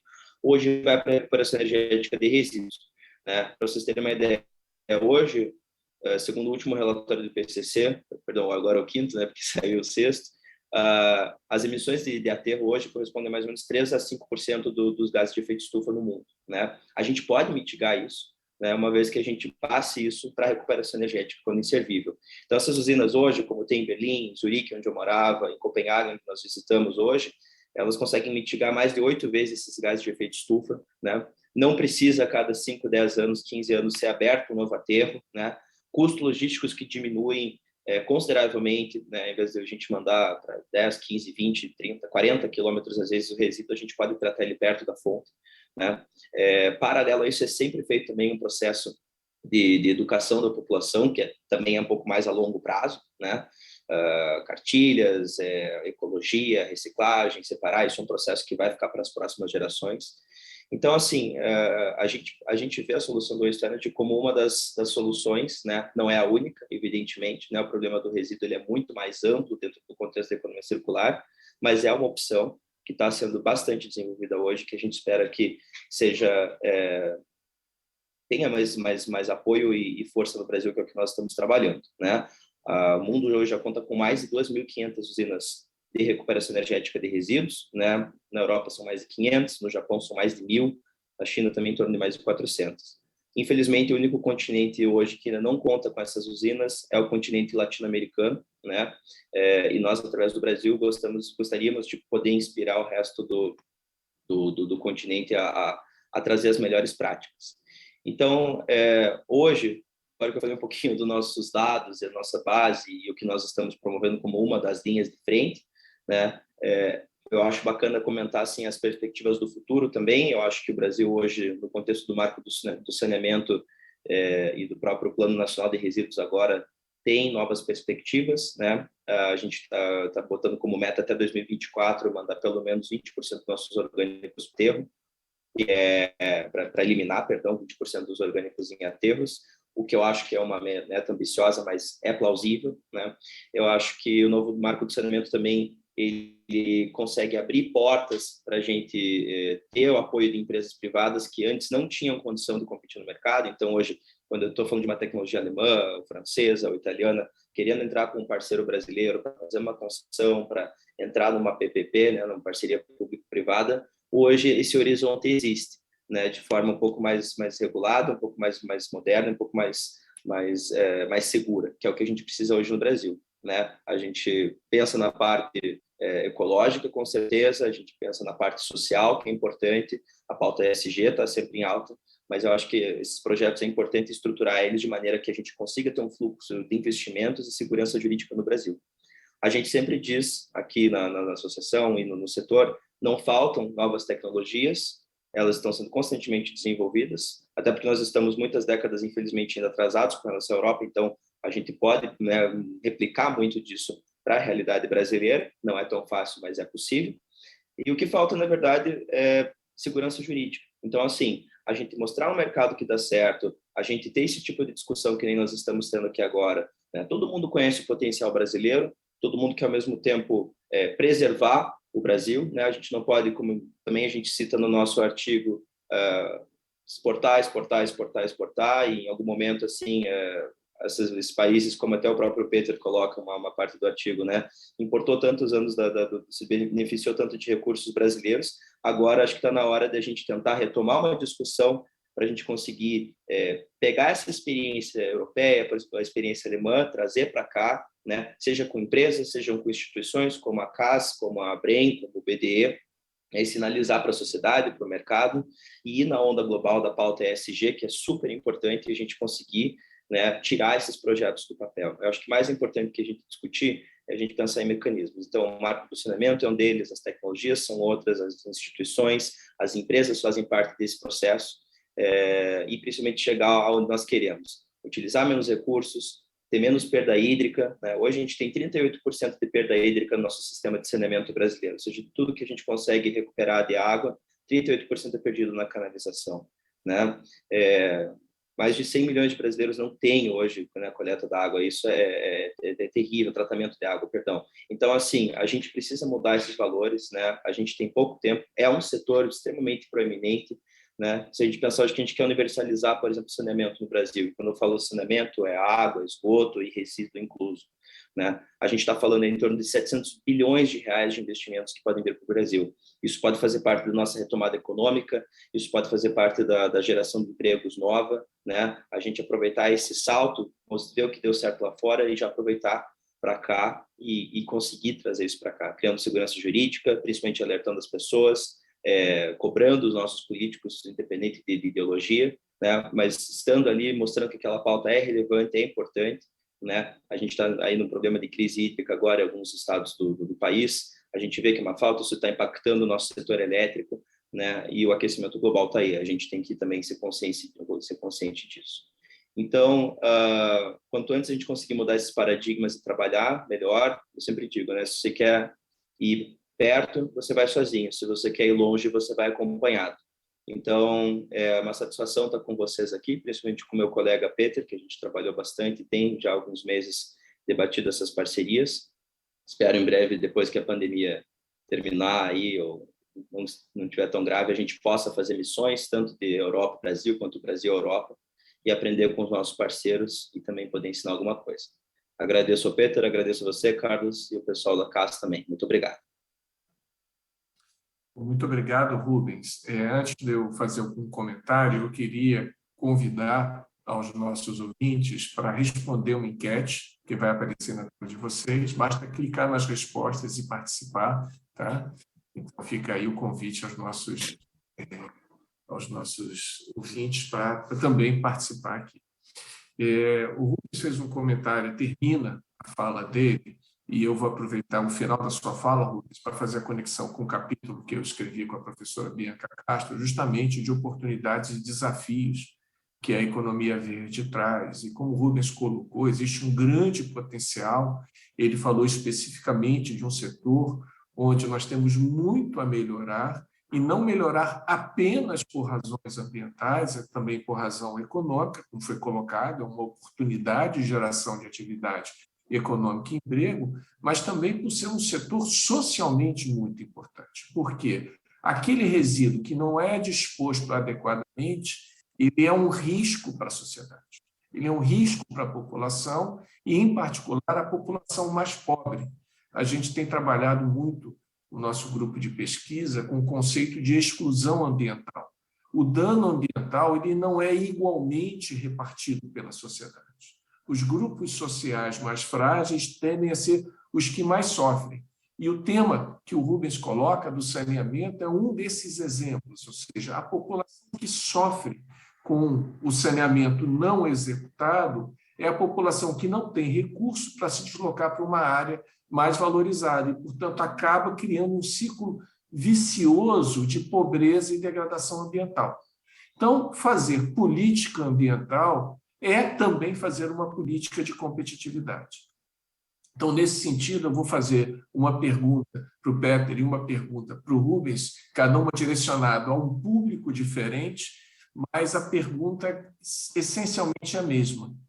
No capítulo em que a gente trabalha a questão da economia verde no Brasil, o que a gente constata empiricamente é o oposto dos princípios de economia circular apresentados na prática pelo Peter e que o Rubens apresenta de maneira muito bem detalhada do seu potencial na área de resíduos e saneamento.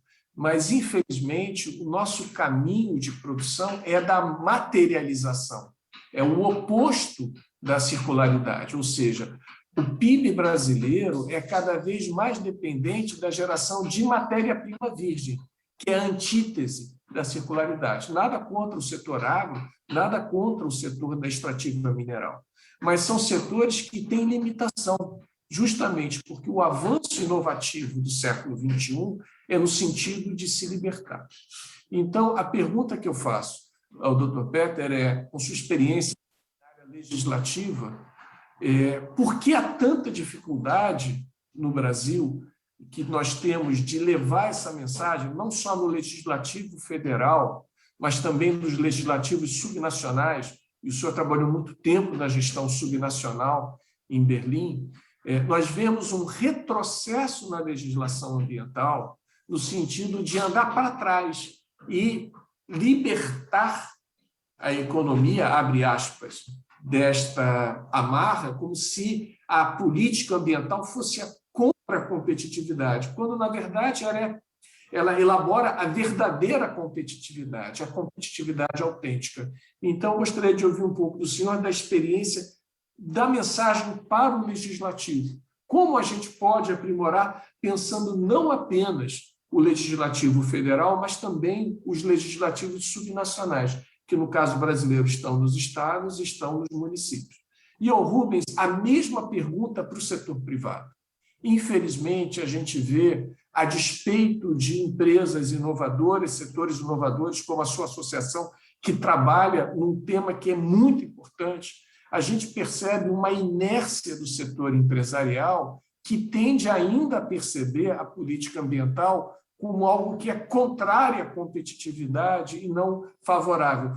Como a gente pode levar essa mensagem ao setor empresarial e virar o jogo no Brasil? Então, são essas as perguntas que eu gostaria de fazer, pensando esses dois grandes agentes que estão, infelizmente, no Brasil como um todo, obviamente, há exceções, retraindo e não expandindo o nosso avanço na direção de uma economia de baixo carbono, uma economia circular, uma economia verde, a bioeconomia, ou seja, esse enorme potencial que o Brasil tem e não está aproveitando para se inserir na economia do século XXI.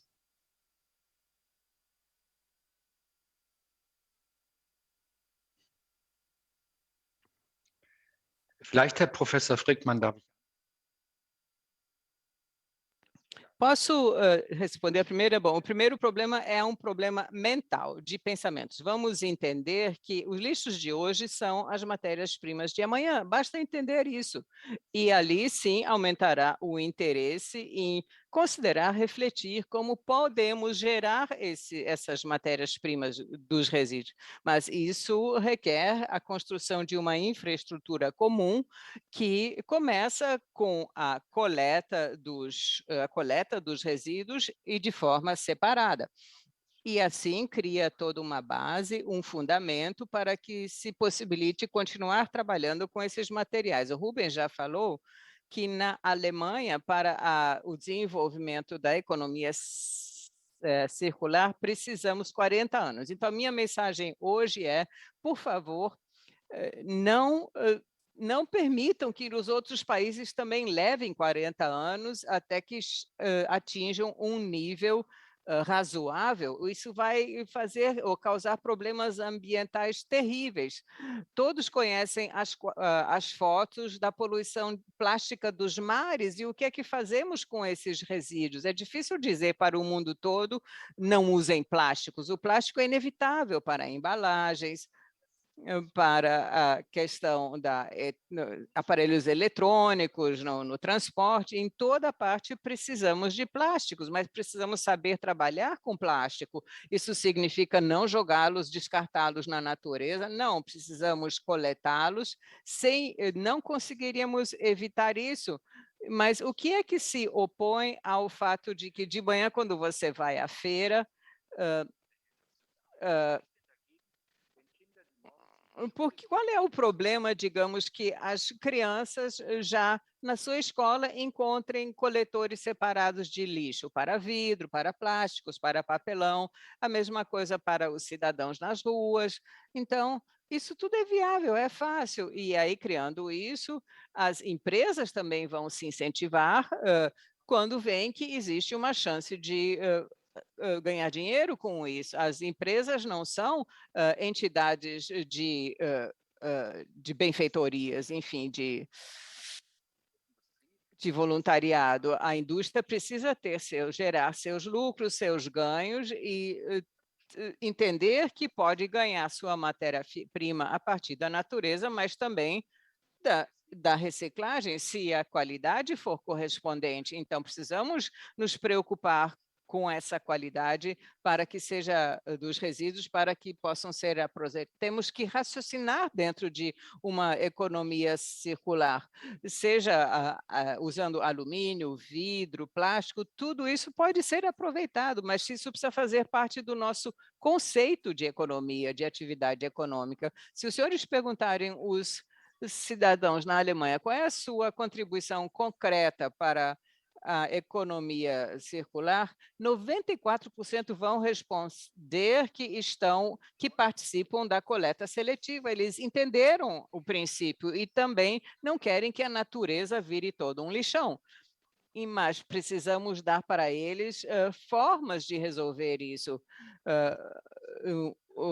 Só uma economia doméstica, um lar, cada casa, não consegue resolver todos os problemas sozinhos, mas os recursos necessários para isso são reduzidos, muito menores do que os grandes custos que teremos se comparados com os danos ao meio ambiente, se por acaso não controlarmos os resíduos sólidos. Então, eu apelo novamente, vamos fazer isso com cooperação. A tecnologia existe, o know-how existe, precisamos apenas financiamento das instituições adequadas, mas isso tem que ser iniciado.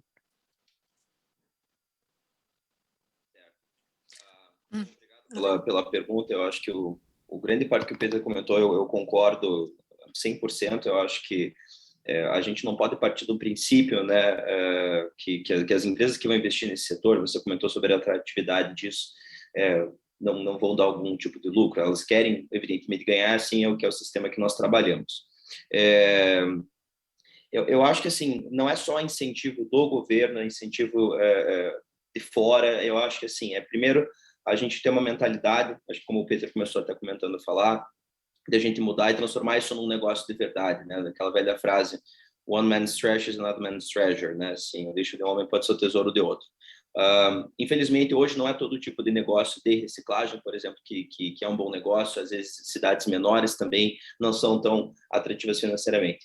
Eu acho que outro fator importante, infelizmente, nós temos que lidar com uma coisa chamada custo Brasil, né? Vários casos que nós temos aqui, infelizmente, ainda seja de corrupção, seja de burocracia extrema que nós temos aqui para abrir uma empresa, para você arranjar uma solução, mesmo para empresas locais que estão desenvolvendo novas tecnologias, às vezes não existe, não é só subsídio, eu diria apoio, tudo é muito demorado, né? A gente podia estar fazendo aí 20, 30, 40 projetos por ano e é tudo às vezes muito monopolizado. Então, assim, o que a gente defende hoje na associação, né, que a gente vê como as melhores práticas para o setor?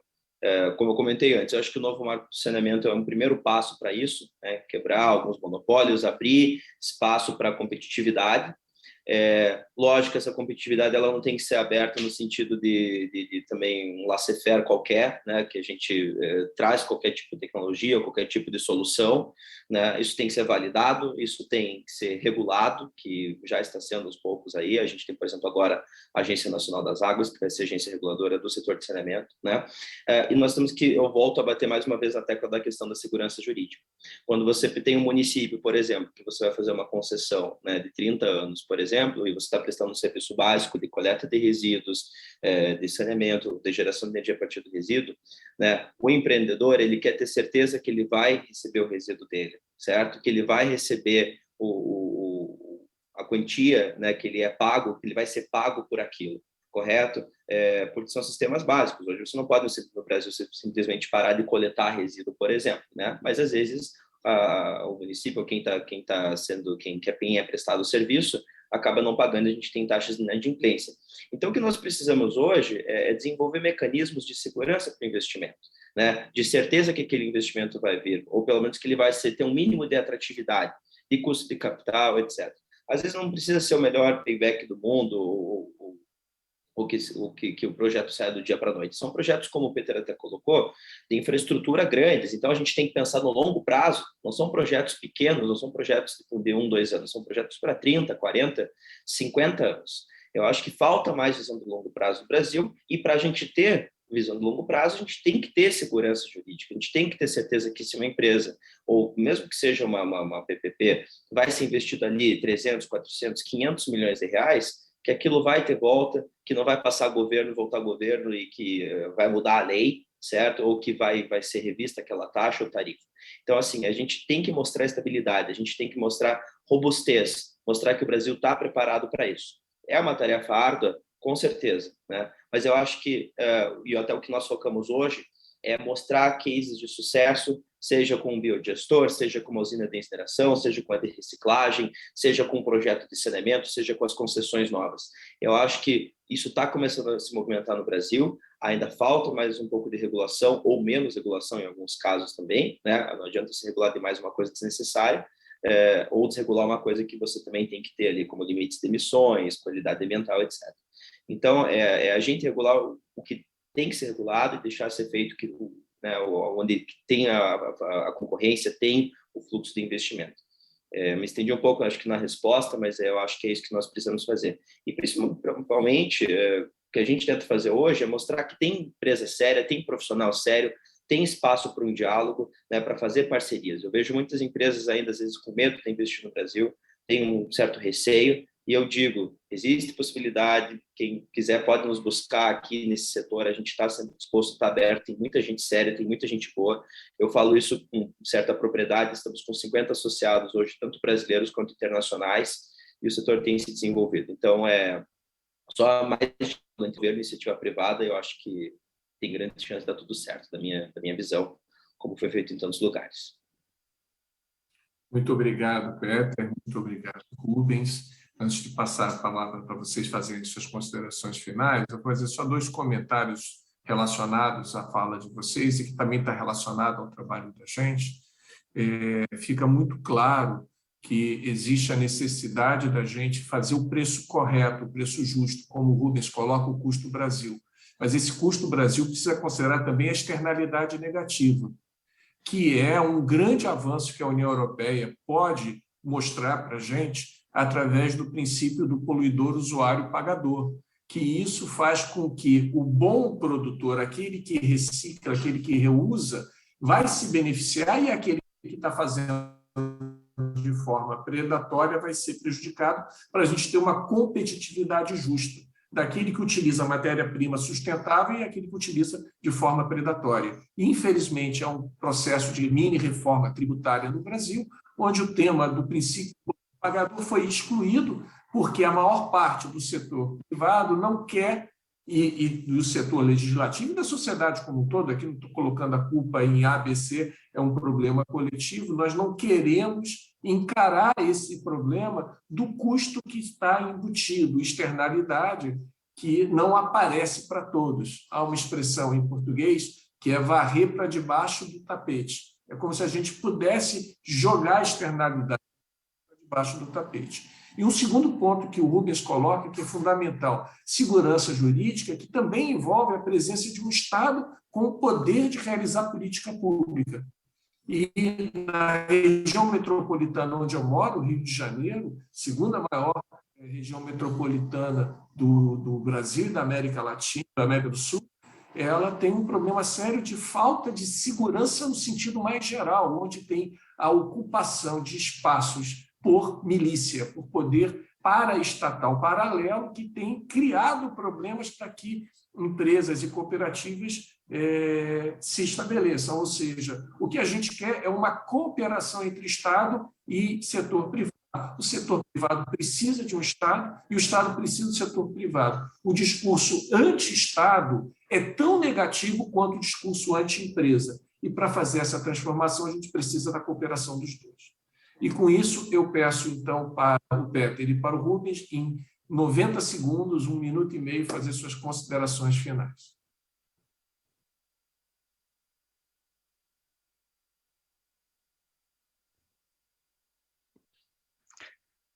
Herr Professor Frickmann, Sie haben... Sim, professor Frickmann, o senhor falou sobre o princípio importante, que é o princípio do causador-pagador. Então, esse é o ponto central. E nós temos que ver que temos provavelmente uma boa chance, inicialmente, se trabalharmos junto com, com a indústria e com também os geradores de resíduos. Existe uma responsabilidade da indústria, e a indústria não se refere apenas ao fato de tratar racionalmente os resíduos, mas de manufaturar de tal forma que isso facilite a reciclagem. É isso que também tem a ver com a responsabilidade dos produtores e dos usuários, ou seja, todos têm uma responsabilidade na indústria de forma a não utilizar recursos e colocá-los em circulação que são nocivos para a saúde, que são cancerígenos, por exemplo. Mas temos que pensar mais longe, temos que chegar até métodos de produção que permitam a economia circular e a reciclagem. Exemplo, cada cidadão alemão utiliza 20 mil toneladas de matérias-primas por ano. Cada chinês utiliza 11 toneladas, cada africano 0,9 toneladas, não tenho os dados para o Brasil, mas isso exemplifica. Se a economia, se a população não se acostuma a um outro tratamento das matérias-primas, vamos ter um problema. Temos um problema com os recursos, temos um problema com a energia e com o clima. E nós precisamos, então, identificar a oportunidade oferecida por uma economia circular que não vem sozinha, que não vem por si só, que, claro, que não é isenta de custos e não funcionará sem regras, mas que é um objetivo muito promissor que deveríamos atacar juntos. Então, muito obrigado pelo convite à conferência de hoje. Bom, eu acho que das minhas considerações finais, eu acho que é preciso a gente no Brasil criar um senso de urgência, não só com o que a gente lê no dia a dia, seja a floresta queimando aqui ou no resto do mundo, seja com crise hídrica. Eu acho que está na hora da gente ter um senso mais individual de responsabilidade coletiva, né? Pensar o que você pode fazer para mudar, seja cobrando uma política pública, seja votando certo, seja separando seu lixo em casa, tentando buscar uma coisa melhor. Eu acho que o Brasil ele precisa urgentemente aproveitar esse momento que a gente tem tanto recurso comparado ainda aos outros países. Ainda cito aqui o professor Gessner Oliveira, da FGV, lendo um livro excelente dele agora, que é Nem Negacionismo, Nem Apocalipse. A gente tem que aproveitar, né, isso que você comentou, Carlos, é super importante, esse capital ecológico que nós temos de fazer produtos renováveis, de gerar energia limpa em grande escala. O Brasil tem que aproveitar esse momento. E para a gente aproveitar esse momento, a gente tem que ter seriedade, a gente tem que mostrar que o Brasil realmente dá certo e não é o eterno país do futuro, como a gente escreve no final do nosso artigo, né? Então, eu acho que esse senso de urgência, a gente sair um pouco da teoria e buscar mais para a prática, né? Ter cases de sucesso, como eu boto, ter casos práticos, né? Seja com parceria, seja com projetos, sejam com iniciativas, isso é urgente, né? Não mostrar e a gente só debater. Eu acho que o nosso debate é fundamental, mas eu acho que a gente tem que dar espaço às vozes boas que nós temos, às empresas boas, às boas agências reguladoras, ao case que nós temos de fora, seja da experiência alemã, da francesa, de outros países, e tentar trazer para cá da melhor maneira possível. Isso é parte do que eu me esforço todo dia para fazer. Eu acho que é tentar ir o quanto antes. A gente não tem muito tempo, né? Eu acho que esse senso de urgência não é só relatório do IPCC ou seja lá outros fatores, é criar esse senso de urgência individual para com a sociedade, né, de uma maneira ecológica, de uma maneira financeira, sempre pensando no social, né, para a gente chegar e estabelecer metas, né? Não precisa chegar ao nosso melhor, mas pelo menos que a gente se esforce, eu acho que já é um grande início, tá bom? Muito obrigado a todos, obrigado mais uma vez, Carlos, Peter, Ania, pelo convite, e espero que a gente possa mudar de fato na prática as coisas nos próximos anos. Muito obrigado. Estamos juntos, Rubens, vamos tentar mudar, porque nós temos que mudar, né? E agradeço também ao convite de estar aqui presente e estar podendo falar com essa mesa tão qualificada de palestrantes, e eu retorno para a Aline para fazer o nosso encerramento. Obrigada, Dr. Carlos Eduardo. Com certeza, é necessário compreender a importância de uma convivência mais sustentável com o nosso planeta.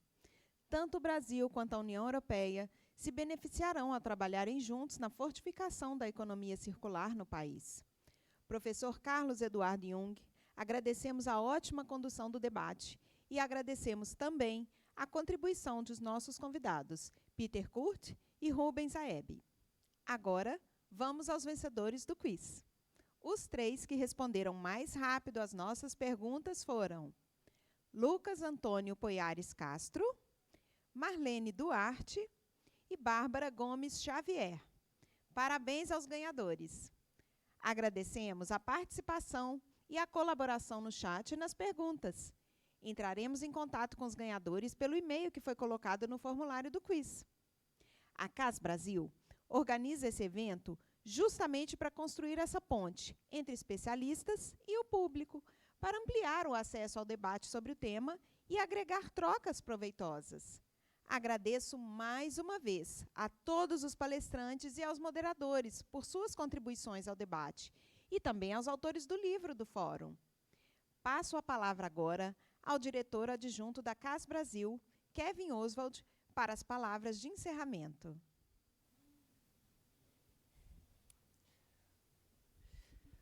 Bom dia aos ilustres convidados das mesas e também para todas e todos que nos assistem. Em primeiro lugar, gostaria de cumprimentar todos os palestrantes e moderadores pela importante oportunidade de troca e debate. Em nome da Fundação Konrad Adenauer, eu gostaria de agradecer aos palestrantes por dividirem seus conhecimentos conosco no evento de hoje, e também aos autores do livro do Fórum Brasil-Europa 2021. Gostaria de agradecer também Eleonora Ceia e Carlos Eduardo Young pela ótima moderação dos debates e por sua contribuição.